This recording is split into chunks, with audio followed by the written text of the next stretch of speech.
Bienvenue dans l'espace au corps de toi.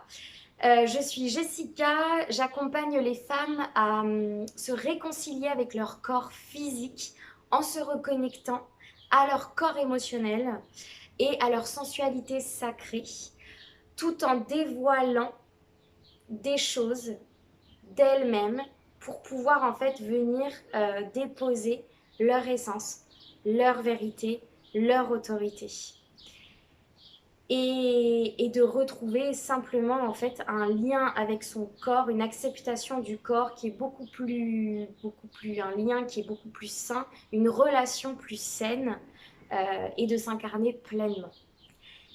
Et donc l'idée de cette vidéo, c'est de vous parler qui pour moi constitue la base aussi de mon approche et qui est pas seulement qu'une approche, mais qui devient aussi un concept de vie, en fait, en tout cas pour moi. Et je vais donc vous parler de 4 faux accords. Et peut-être vous l'avez vu, et je pense que vous l'avez vu écrit avant, j'adore jouer avec les mots, et en fait, effectivement, je l'ai écrit accord A-C apostrophe C-O-R-P-S. Puisqu'il s'agit bien, en fait, d'accords qu'on a passés qui impactent, en fait, notre corps.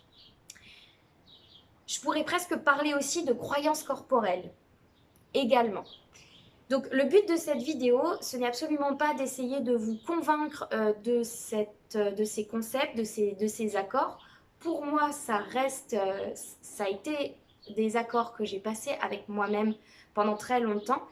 À un moment donné, j'ai senti que, on m'a mis en lumière une autre façon de voir. C'était carrément plus fun, plus fluide, plus cohérent et plus aligné avec ce que je vivais et ce que je faisais.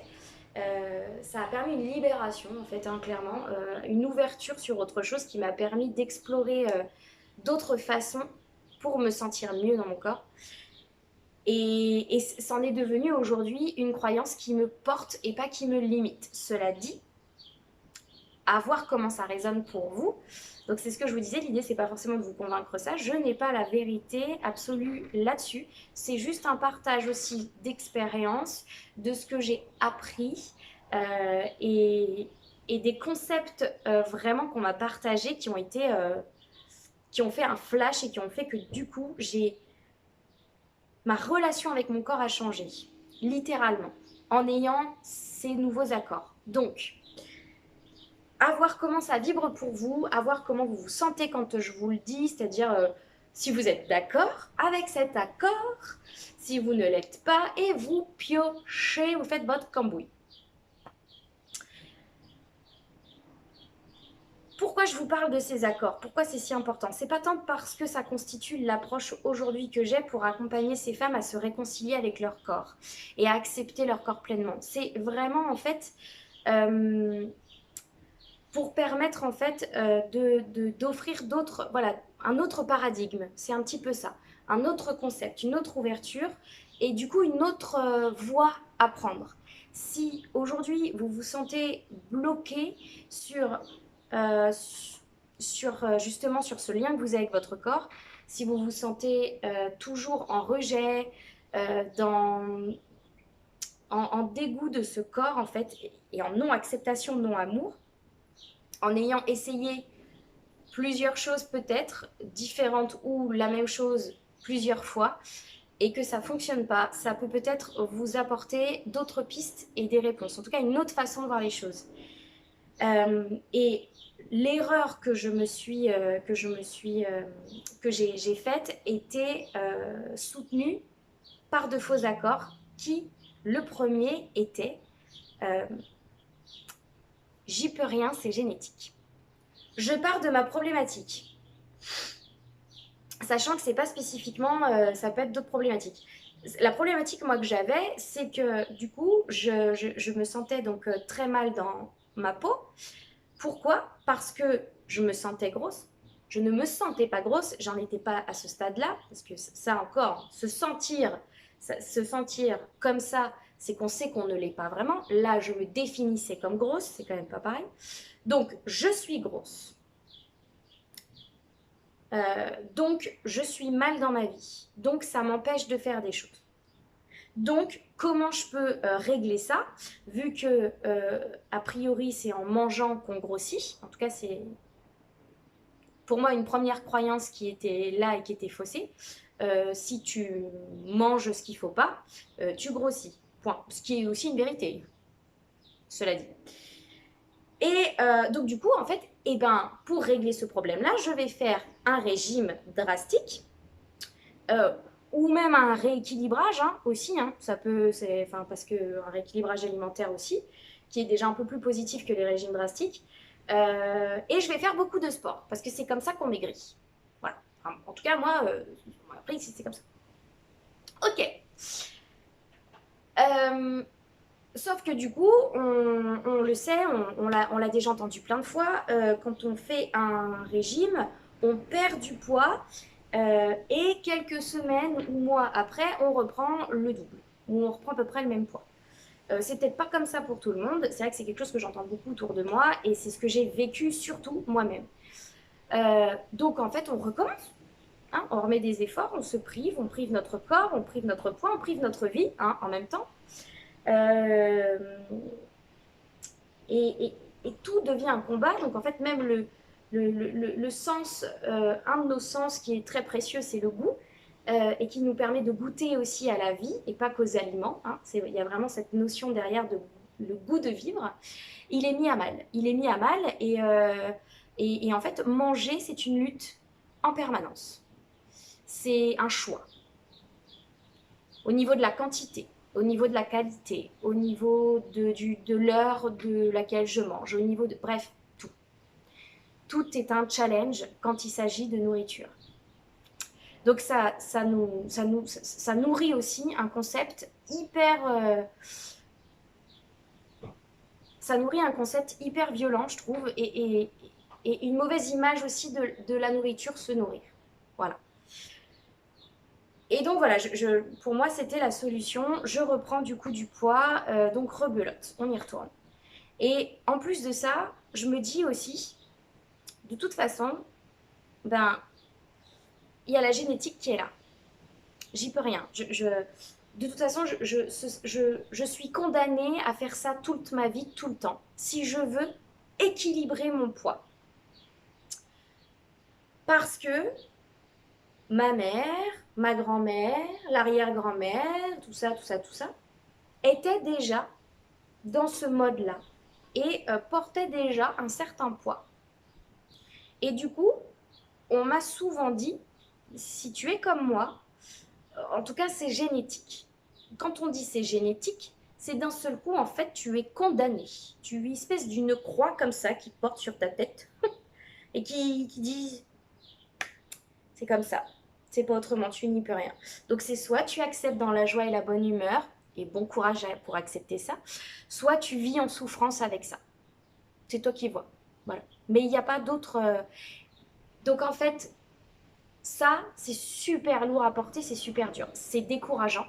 On a l'impression de faire et de lutter contre quelque chose qu'on ne peut pas lutter. Et ça, c'est faux. Ça, c'est le premier accord, que je voulais vous donner. C'est ce faux accord qu'on dit. Tu ne peux rien y faire, c'est génétique. C'est faux. Parce que l'épigénétique, aujourd'hui, l'épigénétique est donc c'est des études qui sont faites dans la recherche des gènes, dans la modification des gènes, en fait. Ils s'aperçoivent que, effectivement, dans ces explorations scientifiques, un gène peut être modifié, d'accord et donc, la génétique, en l'occurrence, tout notre patrimoine, notre héritage familial, de ce point de vue-là, peut être effectivement modifié et changé. Ça, c'est une réalité, c'est scientifique. Si vous avez besoin d'aller voir plus de précision, encore une fois, sur le concept, parce que c'est vrai que l'idée pour moi, c'est pas de vous expliquer comment ça s'explique par l'épigénétique, c'est je vous donne juste la base et après à vous de, si ça vous intéresse, d'aller fouiller ce qu'il vous faut. Mais donc l'épigénétique, ça apporte ça. Ça vous dit qu'en fait, effectivement, notre organisme, nos choix de vie, est influencé à 50% par la génétique. D'accord? 10%, c'est l'environnement. L'environnement dans lequel on vit, les situations, les événements extérieurs vont aussi influencer nos choix de vie et notre organisme, notre corps. Et le 40% restant, c'est nous, c'est vous, c'est toi. Ça veut dire qu'en fait, c'est 40% de pouvoir personnel, 40% où tu peux décider ce que tu vas faire. Tu peux jouer sur la génétique et sur ton environnement. 40% de possibilités. Donc, c'est énorme. Et en plus de ça, l'épigénétique prouve que la génétique, les gènes peuvent se modifier. C'est possible. Donc, quand on nous dit « tu n'y peux rien, c'est génétique, tu vis avec », eh bien, c'est faux. Et désolé pour aussi les personnes qui préfèrent rester victimes et qui s'est dit « merde, ça m'arrangeait bien de dire ça », inconsciemment, on peut peut-être un peu se le dire. Bah non, vous pouvez plus vous appuyer là-dessus, c'est plus possible. Enfin, c'est plus possible, si vous y croyez en tout cas. Donc ça, c'est le premier accord. Et en fait, je trouvais ça fabuleux parce que du coup, ça permet de se saisir de choses en fait. On n'est plus condamné, on n'est plus victime de ce qui se passe. Et on nous redonne le pouvoir de notre vie, de notre corps, de la prise de décision. On n'est pas là à se dire, putain, il faut que je me coltine tout l'héritage familial, comme la croix qui est au-dessus ou sur votre sac à dos, là, enfin sur votre dos, c'est comme vous voyez. Et ça, c'est quand même, je trouve, une libération et c'est vraiment génial, quoi. Donc ça, c'est le premier accord qui est hyper important, qui fait que, bien évidemment, du coup, vous allez peut-être aussi changer votre manière de voir les choses vis-à-vis de votre corps et la manière de...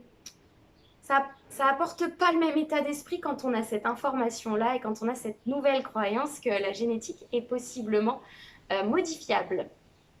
Et j'ai l'emprise dessus. Et que du coup, je n'ai pas eu à subir, je ne suis pas obligée et je peux reprendre les rênes de ma vie.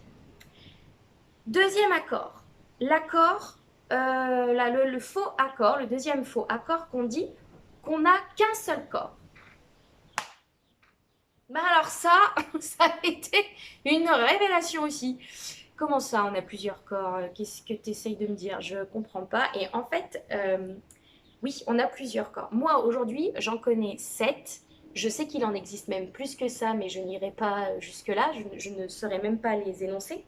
Les 7 corps qui correspondent aux 7 chakras. Mais ceux dont je voudrais vous parler en priorité aujourd'hui, qui pour moi constituent je ne sais pas si je peux dire les principaux, mais voilà, en tout cas, ceux lesquels je vais mettre un focus dessus, c'est donc 4 corps, qui est le corps physique, le corps émotionnel, le corps mental et le corps énergétique.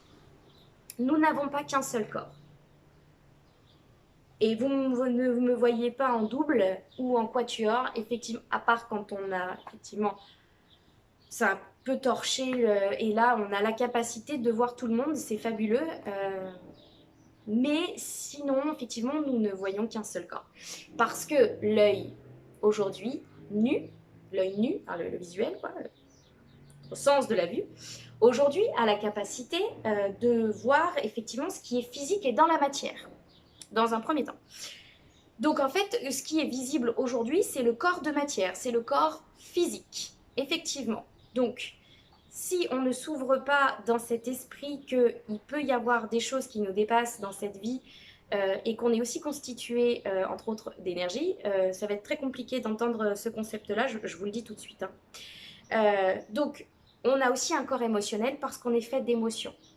On est aussi un corps mental parce qu'on est fait de pensée. Et on est un corps énergétique parce qu'on est fait d'énergie. Et ça change tout aussi. Pourquoi? Parce que en fait, quand moi je faisais mes régimes et l'exercice physique, je m'occupais que du physique, que d'un seul corps. Et pourtant, si je veux me voir d'une manière globale, d'une manière holistique, il faut que je pense aussi à prendre soin de mes émotions, de mes pensées et de mon énergie. Et en fait, du coup, je me concentre que sur le physique. Quand on se concentre que sur le physique, on se concentre que sur les symptômes, selon moi. Donc c'est bien, c'est important, c'est ok. Par contre, ça va revenir. Pourquoi je reprends du poids? Parce que clairement, je me suis occupée que du symptôme. Donc ça l'a apaisé sur le moment. Sauf que comme je ne suis pas allée chercher la source, elle renvoie de l'information en mode c'est toujours pas bon. Hein. Et en fait, je reprends du poids. Enfin, c'est. Donc en fait, le corps physique, on est plutôt sur. On traite aussi le symptôme. Pas que, mais une partie. Et de là, c'est un peu comme aussi. Alors, je suis beaucoup dans cette explication de surpoids. On est d'accord que ça peut être quand quelqu'un a tout simplement sur une partie du corps, c'est pas forcément qu'elle est trop ou pas assez, mais juste elle ne supporte pas et elle sait pas forcément pourquoi ni comment. Ça peut être parce qu'on n'aime pas sa peau, ça peut être parce on est en sous-poids aussi. Bref, ça peut être tout. L'autre exemple que je vous donne, effectivement, c'est encore un exemple où la personne serait en surpoids. La méthode qu'elle peut aussi utiliser, ça va être de la chirurgie esthétique ou des opérations chirurgicales comme le bypass ou la sleeve.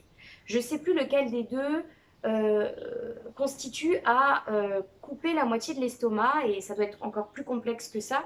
L'idée, c'est de ne pas juger ces méthodes-là, de ne pas juger la personne si vous faites partie de ces personnes-là. Pas du tout, je ne me le permettrai pas, vraiment pas.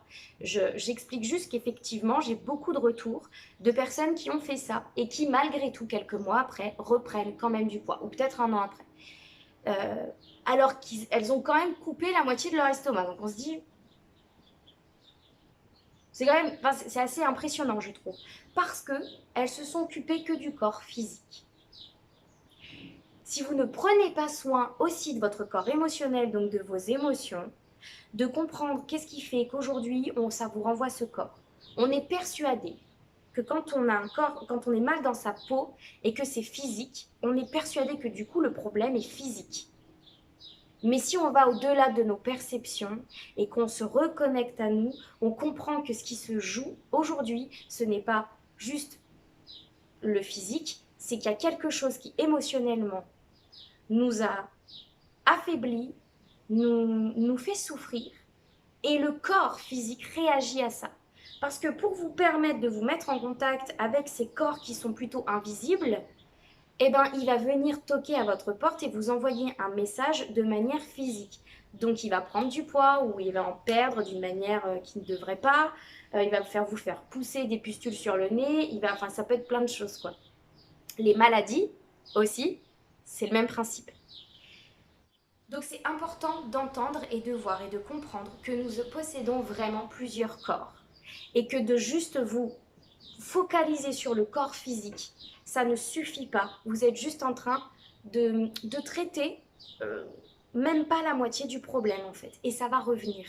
Et après vous êtes dans quelque chose où ça vous épuise, vous êtes frustré parce que vous devez y retourner tout le temps, tout le temps, tout le temps.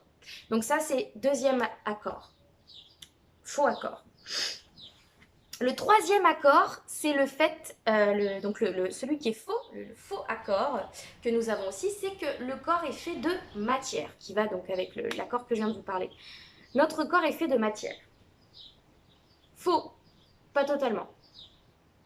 Le corps est fait à 100% de matière. Là, je peux carrément dire faux. Voilà. Je me souviens d'une interview de Natacha Calestrémé, qui est une auteure, conférencière, journaliste, et qui aujourd'hui est un peu une coach holistique. Alors, je ne sais pas si elle se dit vraiment comme ça. Moi, je la vois aussi comme ça, parce qu'elle accompagne aussi, elle est dans l'accompagnement également. Et en fait, pendant une bonne partie de sa vie, ce qui est peut-être toujours le cas, je ne sais pas, elle était journaliste et elle est allée interviewer des médecins, des guérisseurs aussi, enfin en fait un peu de tout. Parce que ce qui est hyper intéressant dans son histoire, c'est elle a une approche qui est scientifique terre à terre et à la fois une approche qui va être plus ouverte à l'énergie justement, un peu plus dans ce domaine un peu plus spirituel. Et donc, du coup, ce qu'elle aime faire, c'est fusionner les deux. Et elle s'aperçoit, en fait, en interviewant les personnes qui ont des approches différentes, qu'effectivement, elles ont des approches différentes, que ce soit allopathique ou alternatif, mais en fait, elles disent exactement la même chose et elles vont dans la même direction. Elles n'ont juste pas la même méthode et elles n'englobent toujours pas tout. Et par exemple, elle expliquait qu'un médecin qui avait plusieurs cordes à son arc, acupuncteur, naturopathe, guérisseur, un médecin traditionnel, quoi, il était pas mal de choses à la fois et lui expliquait que du coup, notre corps était composé donc de milliards de molécules. Dans ces molécules, nous avons des milliers d'atomes, nous sommes constitués de millions d'atomes. Et dans ces atomes, nous avons 0,01% de matière qui est représentée par le noyau. Donc notre atome est constitué de 0,01% de matière. Les 99,99% restants sont du vide. Or, les physiciens aujourd'hui sont tous d'accord pour dire, et ils ont, par le biais de leurs recherches, compris et appris que ce n'était pas du vide, mais que c'était de l'énergie. De l'énergie et donc de l'information. Ça veut dire que quand on a une information, on nous donne une information, ça ne reste pas que dans le cerveau. Le cerveau n'est pas le siège de l'information, tu vois. Ça veut dire qu'en fait, cette information, c'est toutes tes cellules qui s'en emparent et qui le vibrent. Ça veut dire que quand tu as une pensée, qu'elle soit positive ou négative, c'est tout ton corps qui le vibre. Quand tu as une émotion qui est... Là, je ne peux pas dire positive et négative parce qu'aucune émotion n'est ni l'un ni l'autre, c'est une information, justement. Ton corps vibre cette émotion-là, de tout ton corps, de tous tes atomes, cellules, molécules, tout ça. Donc notre corps est 100 fois plus constitué d'énergie que de matière. Et là, ça change tout aussi. Parce que ça veut dire, et ça va avec le deuxième accord, hein, ça veut dire qu'en fait, si vous vous nourrissez que de nourriture et que d'eau, vous ne vous nourrissez pas assez. Que l'émotion, les émotions, c'est aussi une nourriture pour votre corps, puisque c'est de l'information, puisque c'est une énergie. La pensée, c'est une énergie, c'est aussi une information que votre corps a et ingère. C'est de l'énergie et c'est une nourriture.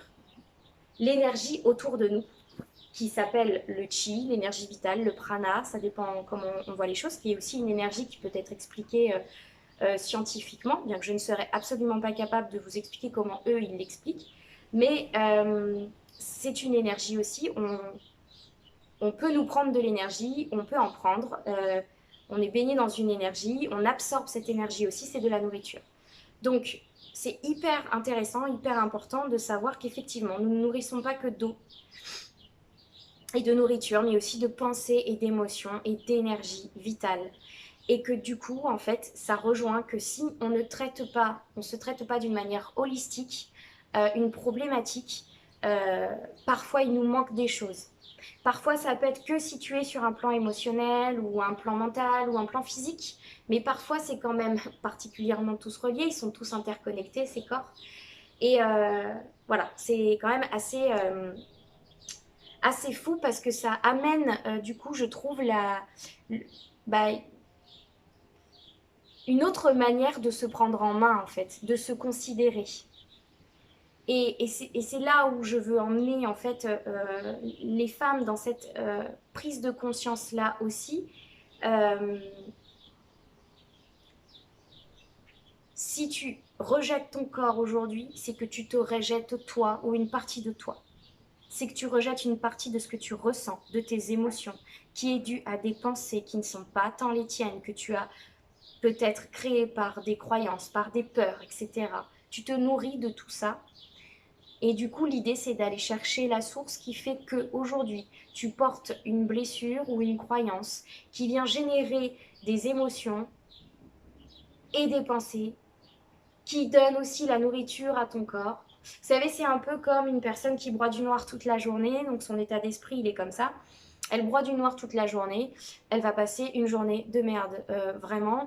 Et une personne qui voit des arcs-en-ciel et des licornes, et elle va peut-être pas voir des arcs-en-ciel et des licornes, mais je pense que sa journée sera beaucoup plus ensoleillée. Je broie du noir, je vois du noir, je pense du noir, je donne l'information, mon corps est noir. J'ai une émotion qui va avec le noir, qui peut être peut-être la peur, la colère, ça dépend de vous, comment vous allez réagir à ça. Vous allez vibrer ça parce que nous sommes énergie. Et l'énergie, c'est une vibration. C'est des fréquences. On appelle ça des fréquences vibratoires. Ce qui fait que du coup, en fait, vous renvoyez cette énergie. Vous êtes ce que vous pensez, vous êtes ce que vous mangez, vous êtes ce que vous ressentez. Donc, clairement. Vous allez renvoyer ça comme information et du coup, vous allez être pollué aussi par une mauvaise énergie. Voilà comment ça se passe. Je ne sais pas si c'est très très clair, mais en tout cas, c'est du coup une autre façon de se voir. Jess, je suis pas bien dans mon corps, je n'aime pas mon corps, je suis trop grosse ou je ne suis pas assez grosse ou je n'aime pas ma peau ou il y a un truc dans mon corps, je veux changer ça.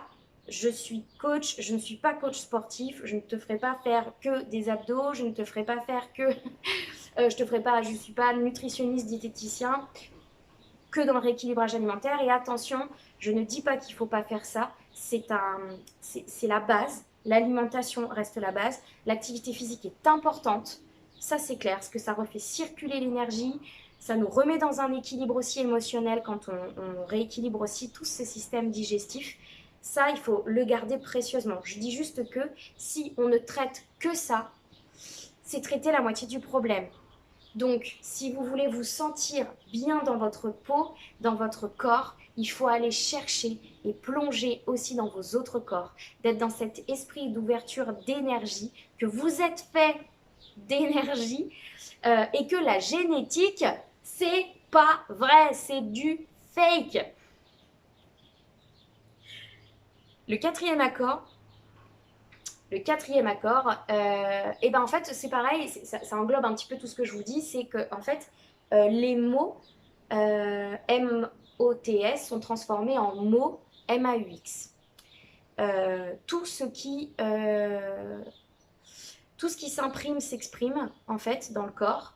Tout ce qui est dit s'imprime, tout ce qui se vit, tout ce qui se ressent s'imprime dans le corps.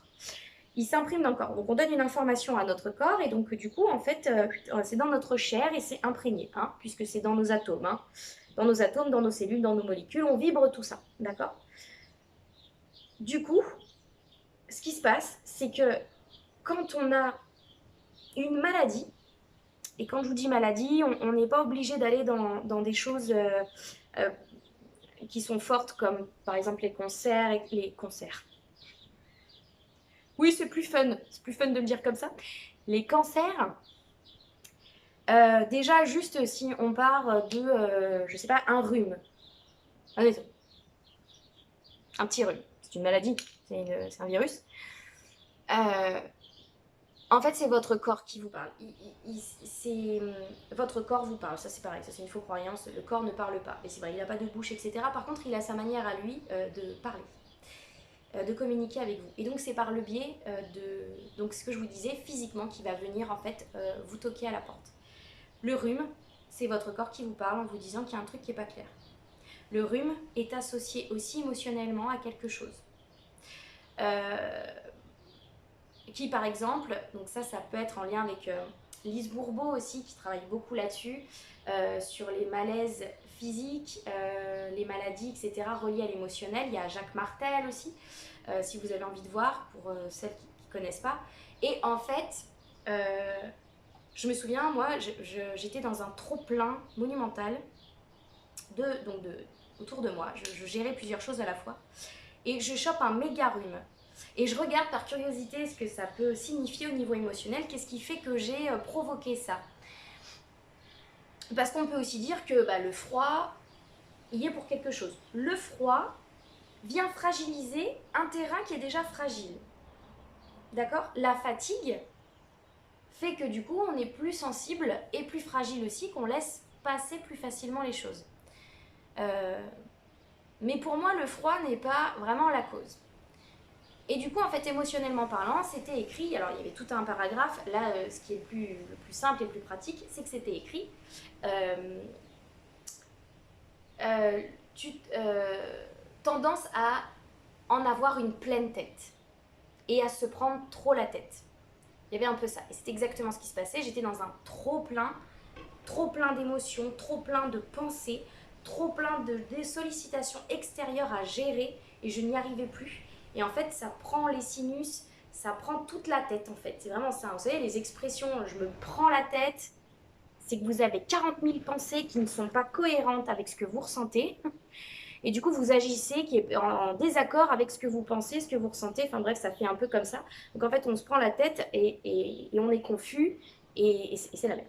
C'est la merde. Donc voilà, et ça, c'est en fait une autre approche, effectivement, parce que ça permet en fait aussi de se dire qu'on a le pouvoir en fait sur notre vie, qu'on ne dépend pas d'eux, qu'on ne subit pas que, tu vois, ouais, c'est comme ça dans la vie, il y a des maladies et tout ce qu'il faut faire, c'est croiser les doigts pour pas choper ça, tu vois, par exemple. En fait, moi, je suis là, je crois vraiment que, en fait, non, on peut éviter ça. Euh, Ça me dépasse aussi quand il s'agit de maladies, comme je vous disais, qui sont plus virulentes, dans des cancers, dans des formes, dans des pathologies qui sont très lourdes. C'est difficile de dire à une personne, tu l'as créée, tu l'as provoquée toi. Il y a un peu de vrai quand même là-dedans, dans ce que j'explique là. Euh, et la bonne nouvelle, c'est qu'en fait, on peut vraiment agir dessus, de cette manière-là. Mais ça me dépasse aussi, c'est-à-dire que c'est assez injuste de se dire ok c'est donc c'est de ma faute si je suis malade quoi. Ça c'est aussi quelque chose qui me dépasse aujourd'hui. Euh, et l'idée c'est pas de provoquer qui que ce soit bien sûr, mais voilà en tout cas les 4 faux accords qu'il faut que vous dégommiez de votre tête si vous êtes d'accord avec moi parce que c'est assez je trouve que ça permet vraiment de vous montrer que du coup euh, pour se sentir bien dans son corps, dans sa peau, euh, eh ben, c'est d'essayer d'avoir une approche beaucoup plus holistique, d'admettre et d'accepter que vous êtes aussi un être émotionnel, un être de pensée, un être d'énergie, et que l'idée c'est de vous choyer et de prendre soin de tous ces corps-là au même titre que votre corps physique. Sinon, vous allez tourner en rond, ça va être un cercle vicieux, et je vous dis, la seule voie qui va s'offrir à vous, ça va être soit tu acceptes le truc et je vous souhaite bon courage pour accepter le cercle vicieux en étant dans le fun, soit tu n'acceptes pas, mais c'est comme ça, tu te contentes. Voilà, tu te contentes et tu es dans ce cercle vicieux, ma foi, on n'en parle pas et puis c'est comme ça quoi. Et on mérite carrément mieux que de vivre dans des cercles vicieux comme ça, c'est clair. Et voilà. Donc, j'espère que ça a résonné pour vous. Ces croyances corporelles, c'est à faire déguerpir, clairement. Et en tout cas, c'est ce que je vous invite à faire si ça résonne pour vous. Je vous laisse avec tout ça, à voir comment ça infuse, à voir comment ça vibre. Et je vous souhaite une belle journée, une belle soirée, une belle matinée. Ça va dépendre quand est-ce que vous serez connecté avec cette vidéo. Donc prenez bien soin de vous. 4. Je vous embrasse.